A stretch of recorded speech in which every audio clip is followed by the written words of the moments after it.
Hello दोस्तों, नमस्ते। मेरे चैनल पे आप सबका बहुत बहुत स्वागत है। और कैसे हैं आप सभी। और फ्रेंड्स, आज है महाशिवरात्रि और भोलेनाथ आप सबकी मनोकामना पूर्ण करें और कर लीजिए भोलेनाथ के दर्शन। तो ये है हमारे झारखंड बाबा का मंदिर, जहाँ पर भोलेनाथ की इतनी बड़ी मूर्त आप देख रहे हैं। ये तालाब के बीचों बीच बनाया गया है और यहाँ पर आप देख रहे हैं रेलिंग से हम लोग आए हैं और यहाँ पर और सुबह के अभी 5 बज रहे हैं। तो यहाँ पर चारों तरफ से लाइट लगी हुई है। यहाँ नीचे खड़े होने पर देखिए, यहाँ पे अच्छे से मतलब भोलेनाथ के पूरी तरह से दर्शन नहीं हो पाते हैं। दूर से तो हो जाता है लेकिन पास में आने पर नहीं होता है। तो अभी हम लोग वापस लौट रहे हैं यहाँ से। तो दूर से बिल्कुल अंधेरा आपको चारों तरफ से दिख रहा है और लाइट जो लगी है, लाइट ही ये मंदिर की शोभा बढ़ा रही है। तो अब ये देखिए रेलिंग जहाँ से हम लोग वापस जा रहे हैं। तो ये मंदिर है, ये पुराना मंदिर है और इस मंदिर के अंदर भोलेनाथ का शिवलिंग है जहाँ पर जल चढ़ाया जाता है। तो इस बड़ी वाली जहाँ मूर्त थी, यहाँ पर जल चढ़ाना मना था, पर शिवलिंग पर हम लोग मंदिर के अंदर जल चढ़ा कर आए हैं। और चारों तरफ लाइट, बहुत अच्छा लग रहा था मंदिर जाने पे। ये देखिए यहाँ पे कि पानी की टंकी है। तो अभी हम लोग वापस आ गए हैं घर।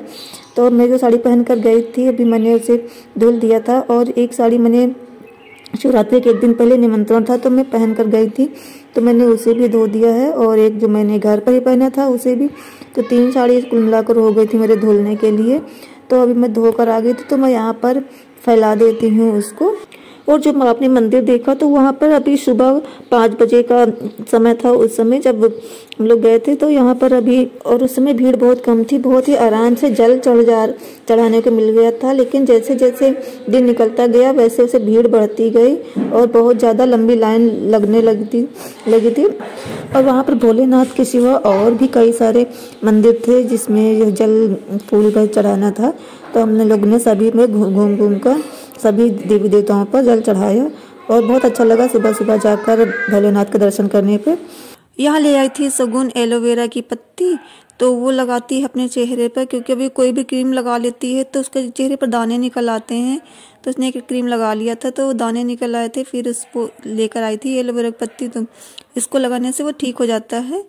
तो मैंने भी ले लिया था लगाने के लिए यहाँ पर। और यहाँ पर अब मैं देखिए आप, मैंने यहाँ पे चूल्हा बनाया हुआ था, खाना बनाती थी कभी कभी ठंडी में। तो अब भी मैं ये हटा दे रही हूँ क्योंकि इस जगह पर मैं चूल्हा जलाती थी तो ये दीवार पूरा काला कर देता था, धुआं से पूरा दीवार काला हो जा रहा था, वो अच्छा नहीं लगता है। और फिर मैंने नया चूल्हा बनाया था तो मैंने उसको भी आंगन में ही रख दिया है। और 2 चूल्हा अच्छा नहीं लगता है, एक ही जगह पर 2 चूल्हा। ऐसा लगता है यहाँ पर 2 परिवार हैं और दोनों परिवार मतलब अलग अलग चूल्हा जलता है, तो इसलिए मैंने हटा दिया है। और यहाँ इस चूल्हे के मैंने ईंटा लगाकर बनाया था, ये ईंटे का चूल्हा था। ईंटा लगाकर उस पर मिट्टी मैंने लगा दिया था और इसीलिए जो है थोड़ा सा ये मोटा कुछ ज़्यादा ही था। और अभी तो ये सूख गया है तो इसे तोड़ने में भी बहुत परेशानी हो रही थी। तो मैं ये खुरपी ले आई थी और खुरपी से मैं इसे खोद खोद कर निकाल दे रही थी। और ये सारे ईंटे जो निकल रहे हैं तो इसमें मिट्टी लगी है, तो इस मिट्टी को भी मिट्टी सूख गई है तो मैं ईंटे से ही खरोच कर बाहर कर दे रही थी। तो और मैं टब लेकर आई हूँ, तो ये सारे मिट्टी जो निकल रही है तो मैं इस मिट्टी को टब में भरती जा रही हूँ और ये सारे ईंटे को बाहर करती जा रही हूँ। और इसको जो है अभी शगुन है यहाँ पर, वही कैमरा लिए हुए है तो वो उठाकर बाहर फेंक आती है। और फिर देखिए सारा मेरा चूल्हा हट गया है। अब मैं यहाँ मैंने नीचे भी ईंटा गाड़ दिया था तो मैं यहाँ पर भी इससे भी निकाल देती हूँ। और ये देखिए मिट्टी सगुन डाल आई है बाहर।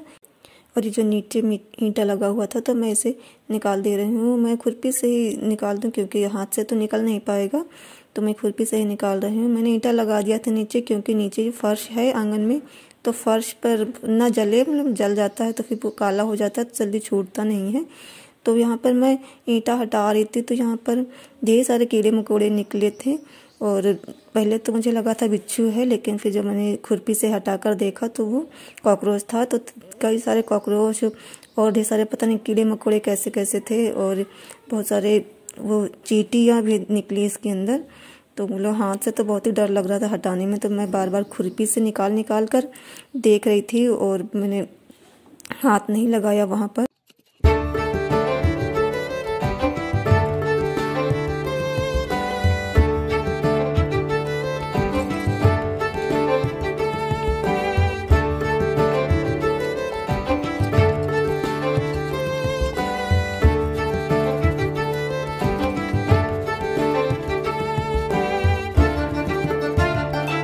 मैंने सारा मिट्टी हटा दिया था, चूल्हा मिट्टी सब यहाँ से हट गया है। तभी देखी दीवार पर पूरा काला हो गया है, चूल्हा जलाने से यहाँ पे धुएं से काला हो गया है। तो मैं यहाँ पे पानी डाल दे रही थी दीवार में। तो पेंट है तो अभी तो दीवार का अंदर पेंट छूटेगा नहीं, तो इसलिए मैं यहाँ पे पानी डालकर झाड़ू से मार दे रही थी। तो यहाँ पे अच्छे से रगड़ना पड़ रहा था बार बार, तो काफ़ी मैंने मेहनत किया था इसे छुड़ाने में। पर इतना ज़्यादा छूटा नहीं, वो जितना मैं चाहती थी वो इतना नहीं छूटा, लेकिन वो काफ़ी कुछ तो ये बारिश में छूट गया था। लेकिन जो बाकी रह गया था तो मैंने कहा लाओ मैं झाड़ू से साफ़ कर देती हूँ। तो मैंने झाड़ू से बहुत साफ़ किया, पर उतना अच्छा से नहीं छूट पाया। लेकिन फिर मैंने देखा यहाँ पर नीचे में टाइल्स में जो लगा हुआ था ये सब दब गया था जब मैंने चूल्हा बनाया था उसी ईंटे से, मिट्टी से।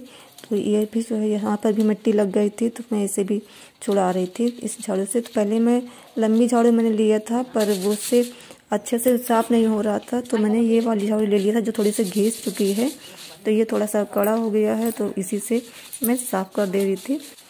और मैंने अपनी यहाँ पर साड़ी भी चेंज कर लिया था ये सब काम करने से पहले, क्योंकि ये मिट्टी वाला काम है और पानी वाला तो छींटे आते सारी साड़ी बर्बाद हो जाती।